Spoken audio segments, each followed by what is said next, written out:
Assalamualaikum warahmatullahi wabarakatuh. Alhamdulillah, kita bersyukur kepada Allah Subhanahu wa taala. Kali ini kita bisa melanjutkan perkuliahan. Baiklah, sesuai dengan jadwal perkuliahan kita, kali ini kita akan membahas tentang mata kuliah dasar reproduksi ternak. Mata kuliah ini adalah salah satu mata kuliah wajib bagi mahasiswa peternakan di Sekolah Tinggi Ilmu Pertanian yang saat ini diampuh oleh dua dosen, yaitu saya sendiri dan Pak Abdul Rahman DJ Korompot SPT MSI. Perkuliahan ini akan kita tempuh selama 1 semester dengan 16 kali pertemuan, dua diantaranya adalah ujian akhir semester dan ujian tengah semester.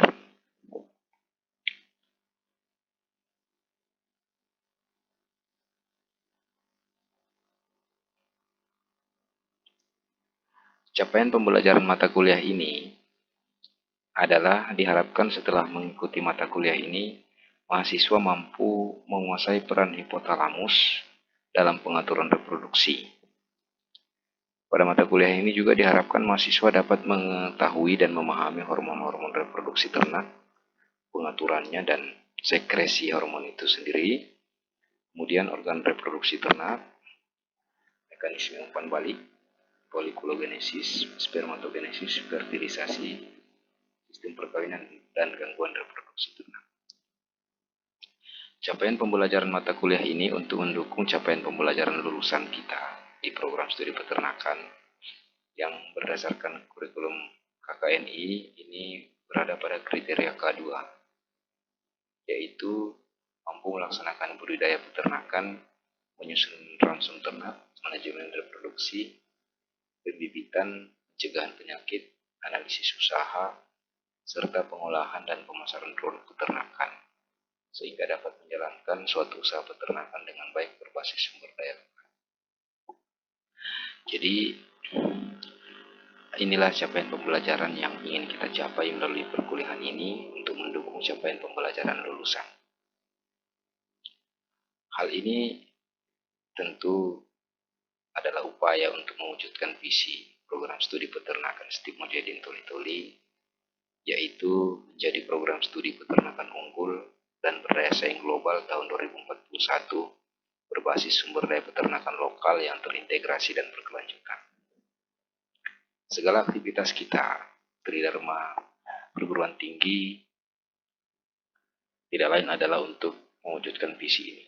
Sehingga saya harapkan kepada seluruh sivitas akademika, termasuk mahasiswa, untuk fokus kepada pencapaian visi program studi peternakan. Baik, kembali ke mata kuliah dasar reproduksi ternak. Reproduksi kita sering mendengar dan merupakan kata yang familiar bagi kita, ya. Reproduksi ini sendiri berasal dari bahasa Inggris, yaitu re dan production, yang kalau kita artikan adalah berarti menghasilkan kembali secara artinya. Reproduksi ini dapat dikatakan sebagai proses biologis makhluk hidup yang bertujuan untuk menghasilkan keturunan. Jadi, proses biologis ini tujuannya untuk menghasilkan keturunan. Sebagaimana di mata kuliah biologi kita mengenal ada namanya reproduksi seksual dan reproduksi aseksual, ya. Yang sama-sama tujuannya adalah untuk menghasilkan keturunan. Jadi reproduksi itu berarti konteks pembahasan kita adalah proses biologis ternak untuk menghasilkan keturunan. Nah, reproduksi ini terjadi secara seksual dan atau aseksual. Secara seksual artinya melibatkan pertemuan organ kelamin jantan dengan organ kelamin betina untuk terjadi fertilisasi atau pembuahan. Sementara aseksual ini tidak terjadi pertemuan antara organ kelamin jantan dan organ kelamin betina. Sebagai contoh, reproduksi seksual ini adalah kawin alam pada ternak. termasuk juga inseminasi buatan ini bisa dikatakan reproduksi seksual. Tapi aseksual ini contohnya antara lain adalah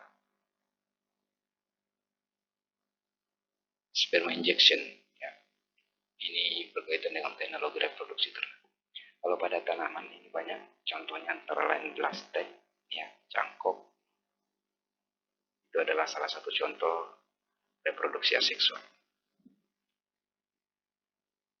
Dalam reproduksi ternak melibatkan sistem hormon yang tentu didukung oleh organ-organ reproduksi. Ini melibatkan sistem hormon, yaitu substansi yang mengatur aktivitas dalam tubuh yang pelaksanaannya itu didukung oleh atau dilaksanakan oleh organ reproduksi. Nah, jadi reproduksi ini melibatkan kerjasama antara hormon itu, kemudian organ-organ reproduksinya yang tidak terlepas juga dari kecukupan nutrien. Kata kunci berikutnya untuk reproduksi adalah bahwa reproduksi ini tidak vital, tapi sangat penting untuk kelestarian spesies. Tidak vital artinya jika kita bandingkan dengan asupan ransum pakan ternak itu, tentu kalau tidak mendapatkan asupan pakan yang cukup, ternaknya bisa mati. Tapi kalau reproduksi itu tidak vital seperti itu, artinya ternak tidak melakukan reproduksi, dia tetap akan hidup, tetapi sangat berbahaya untuk kelangsungan spesies karena tidak bisa menghasilkan keturunan, gitu. Jadi reproduksi ini dikatakan tidak vital tapi sangat penting untuk kelestarian spesies. Kemudian, kenapa kita mempelajari mata kuliah dasar reproduksi? Tidak lain adalah untuk tercapaian visi tadi dan juga akan berkaitan dengan mata kuliah selanjutnya. Ya, yaitu antara lain adalah ilmu reproduksi ternak dan teknologi reproduksi ternak. Cakupan mata kuliah ini antara lain kita akan mempelajari tentang organ reproduksi ternak jantan, fungsi-fungsi organ reproduksi ternak jantan, serta organ reproduksi ternak betina yang berkaitan dengan fungsi, fisiologi, dan anatominya. Selain itu, kita juga akan mempelajari tentang hormon reproduksi. Hormon-hormon yang mengatur tentang siklus reproduksi ternak itu hormon apa saja, bagaimana mekanisme kerjanya, produksinya di mana, dan bagaimana pengaturan hormon itu. Kemudian kita juga akan mempelajari tentang struktur hipotalamus dan hipofise. Hipotalamus dan hipofise ini adalah bagian yang berada di otak yang terlibat dalam mengatur termasuk reproduksi. Artinya hipotalamus ini tidak hanya mengatur reproduksi, termasuk juga pengaturan fisiologi metabolisme tubuh yang lain, pertumbuhan dan sebagainya. Selain itu, kita juga akan mempelajari tentang mekanisme umpan balik. Mekanisme umpan balik ini terdiri dari dua, yaitu umpan balik positif dan umpan balik negatif. Kemudian kita juga akan mempelajari tentang folikulogenesis, dasar-dasar terkait dengan perkembangan folikel yang nanti akan menjadi ovum atau sel telur betina. Serta kita juga akan mempelajari proses perkembangan spermatogenesis. Ya. Kemudian fertilisasi dan perkawinan. Kita akan mempelajari terkait hal ini untuk mendukung nanti agar mata kuliah ilmu reproduksi kita bisa connect, bisa maksimal. Jadi ini yang akan kita pelajari pada semester ini, yang akan kita tempuh selama 14 kali pertemuan tatap muka dan 2 kali ujian.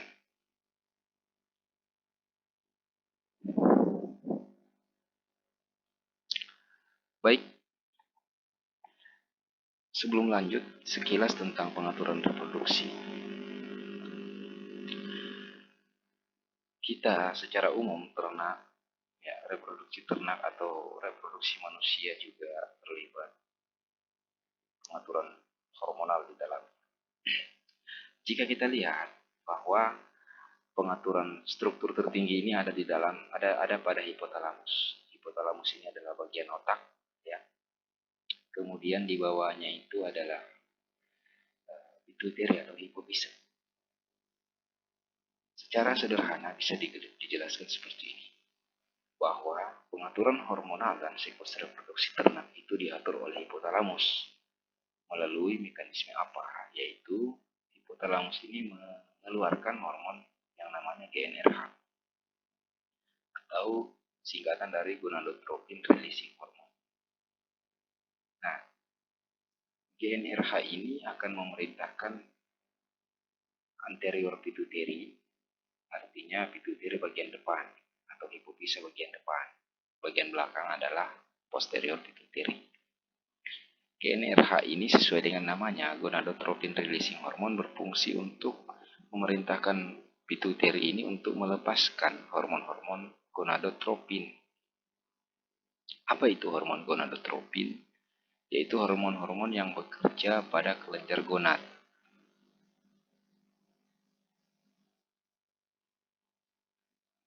Pada kelenjar gonad. Antara lain adalah FSH dan LH. Jadi hormon ini adalah hormon gonad yang bekerja pada kelenjar gonad. Apa itu kelenjar gonad? Yaitu tadi organ reproduksi ternak. Kalau pada betina namanya ovarium, kalau pada jantan namanya testis. Jadi seperti itu kira-kira. Hipotalamus mengeluarkan GnRH, kemudian dengan adanya GnRH dari hipotalamus, maka pituitary akan mengeluarkan FSH atau LH sesuai dengan kondisi fisiologi ternak pada saat itu. Kemudian hormon FSH ini yang akan bekerja pada ovarium. Kalau pada ternak betina, kalau pada ternak jantan dia bekerja pada testis. Tetapi pada ternak jantan bukan dikenal sebagai FSH, melainkan ICSH, terrestrial cell stimulating hormone. Nah, jadi ketika disekresikan atau dikeluarkan hormon gonad ini, kita ambil contoh FSH, dia akan bekerja pada ovarium, yaitu gonadnya ternak betina. Ovarium. Nah, apa sih fungsi ovarium? Dan apa sih itu FSH? Jadi, ovarium itu berfungsi sebagai tempat produksi sel telur betina, yaitu sel ovum. Jadi, sel telur betina atau ovum itu diproduksi di ovarium ini. Gitu ya. Nah, atas perintah siapa? Atas perintah FSH. Jadi, ketika ada hormon FSH bekerja pada ovarium, maka proses perkembangan ovum itu atau folikulogenesis itu dimulai. Ya, jadi FSH itu singkatan dari follicle stimulating hormone. Jadi hormon yang menstimulasi perkembangan folikel. Folikel itu terjadi perkembangannya di dalam ovarium. Nanti dia akan diopulasi menjadi ovum. Ovum itu nanti yang akan dibuahi oleh sperma. Oke ya. Nah, dalam tahap perkembangan folikel itu, kalau pada sapi itu normalnya adalah 21 hari. Setelah 21 hari, folikel yang berkembang ini akan mengalami ovulasi. Ya. Atau dia dilepaskan, dikeluarkan. Ya. Dikeluarkan dia menjadi ovum yang siap dibuahi nanti kan gitu. Folikel yang siap ovulasi itu namanya folikel de Graaf atau Graafian folikel.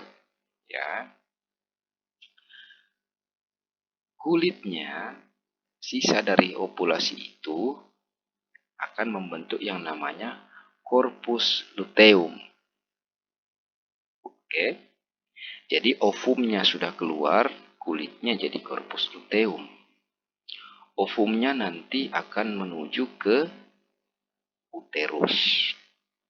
Ya, untuk dibuahi. Jadi nanti perjalanan ovum itu akan ke uterus nanti untuk perkembangan embrio di sana jika terjadi fertilisasi. Oke, jadi ovumnya jalan, tersisa kulitnya yang akan berkembang menjadi corpus luteum. Ya, corpus luteum ini ya perkembangannya itu didukung karena adanya pelepasan hormon LH dari anterior pituitary. Ya. Jadi LH ini dibutuhkan pada akhir-akhir masa folikulogenesis karena LH ini yang berfungsi untuk menstimulasi terjadinya ovulasi.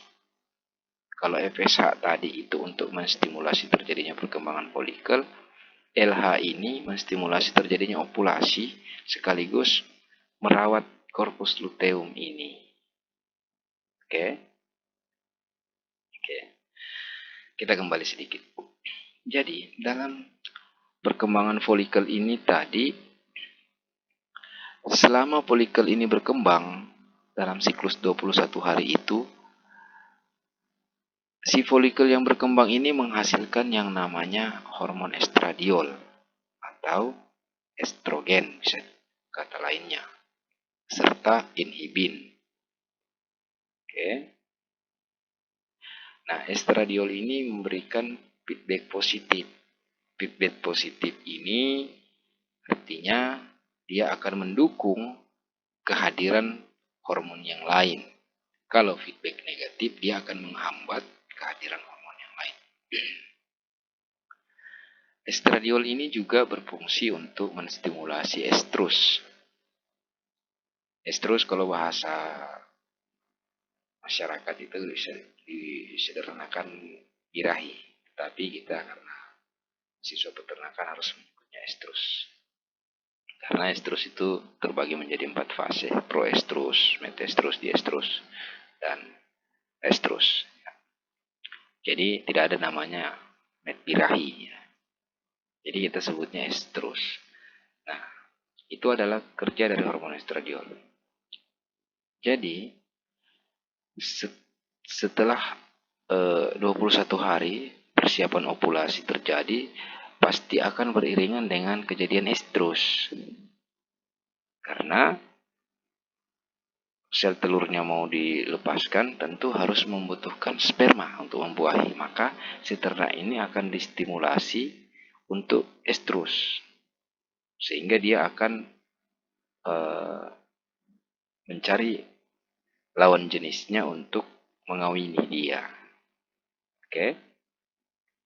Jadi, kalau kita cermati betapa detailnya Allah itu mengatur siklus itu ya. Sehingga hal-hal sedemikian itu bisa connect. Oke. Jadi tadi corpus luteum adalah sisa dari folikel yang diovulasikan. Sementara folikel yang diovulasi itu sudah menuju perjalanannya, dia akan menuju uterus, disambut oleh embria. Nah, corpus luteum yang tersisa ini apa? Ternyata dia ada fungsinya, yaitu menghasilkan hormon progesteron. Ya. Nah, fungsi dari hormon progesteron ini, dia akan menstimulasi dinding uterus.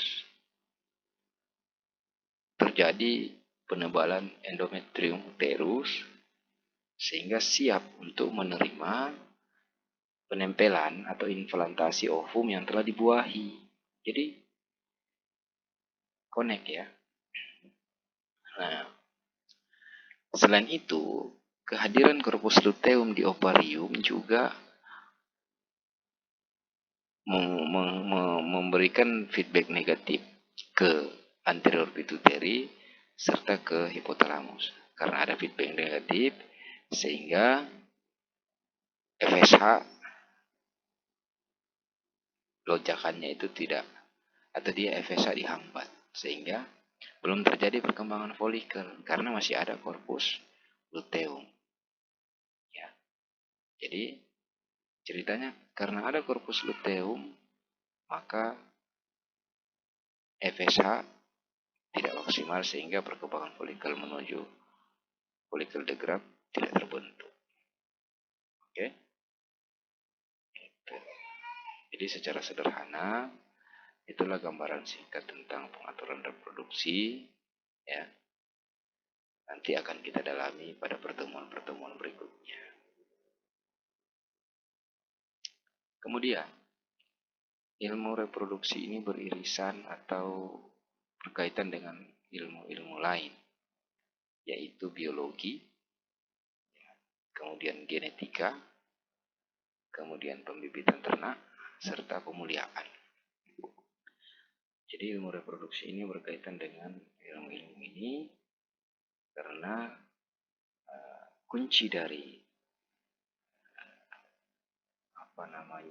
dasar dari pelaksanaan pembibitan ternak misalnya itu harus melibatkan reproduksi, sehingga kita bisa menghasilkan bibit maka harus ada reproduksi. Kemudian genetika, perbaikan genetik juga harus ada reproduksi. Biologi dan pemulihan ternak. Pemulihan ternak itu bertujuan untuk menghasilkan keturunan yang superior atau dengan sifat-sifat yang hanya kita inginkan saja. Sehingga itu juga harus melibatkan reproduksi. Jadi reproduksi ini sangat penting dalam mata kuliah peternakan, ya, di bidang peternakan. Karena berbicara tentang produksi ternak tentu ada kaitannya dengan reproduksi ternak. Oke. Baik. Pada perkuliahan ini kita harus menyepakati poin-poin, diantaranya adalah sistem penilaian kita. Ya. Jadi nilai akhir itu diambil dari komponen ini. Jadi ujian akhir semester itu menyumbang nilai sebesar 35% terhadap nilai akhir. Begitupun ujian tengah semester. Sementara tugas itu 20%. Kehadiran juga menyumbang 5% serta kuis 5%. Jadi keaktifan dalam menjawab kuis-kuis itu bisa berkontribusi untuk nilai akhir. Oke. Kemudian berikutnya yang harus kita sepakati antara lain adalah yaitu perkuliahan dilaksanakan secara daring dalam jaringan dan atau blended learning, atau ini gabungan antara offline dan online. Tapi kita lebih mengedepankan dalam jaringan. Kemudian setiap mahasiswa diwajibkan menggunakan Google Classroom sebagai sarana pembelajaran. Kemudian setiap perkuliahan berlangsung, mahasiswa diwajibkan tetap online dan mengikuti perkuliahan dengan seksama. Jadi tidak boleh offline, ya. Harus tetap ikut, karena bisa saja dalam perkuliahan itu ada kuis-kuis. Ya. Kuis-kuis ini yang akan mempengaruhi nilai akhir. Serta absen ini akan kita tutup setiap 30 menit setelah berlangsung perkuliahan. Jadi kalau kuliahnya jam 8, jadi absen itu ditutup jam 8.30. Ya. Jadi jika terlambat maka tentu kehadirannya tidak bisa dinilai 100. Ya. Tergantung dia telat berapa menit. Oke. Kriteria penilaian akhir. Jadi untuk penilaian akhir ketika nilai-nilai tadi diakumulasi sesuai dengan presentasinya, jika mendapat nilai 80 atau lebih, itu nilai A. Nilai B itu antara 68 sampai dengan di bawah 80. Dan ke bawahnya C dan E. Jadi saya harapkan bisa minimal mahasiswa peternakan nilainya bermain di sini saja, antara dua ini. Ya. Jadi tolong diikuti dengan seksama perkuliahan. Oh ya, jadi mahasiswa tidak bisa mengikuti UAS kalau dia minimal tidak mencapai minimal kehadiran, yaitu 75%. Kalau kita berhitung 16, berarti minimal dia 12 kali. 12 kali kehadiran baru bisa mengikuti ujian akhir. Jadi kalau dia tidak hanya misalnya hanya 6 kali, 8 kali, dia tidak bisa ujian akhir.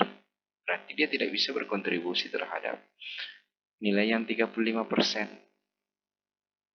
Oke ya. Jadi itulah beberapa hal sebagai pengantar perkuliahan kita pada kesempatan ini.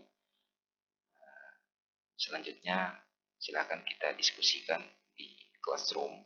Ya. Sekian. Billahi taufiq wal hidayah. Assalamualaikum warahmatullahi wabarakatuh.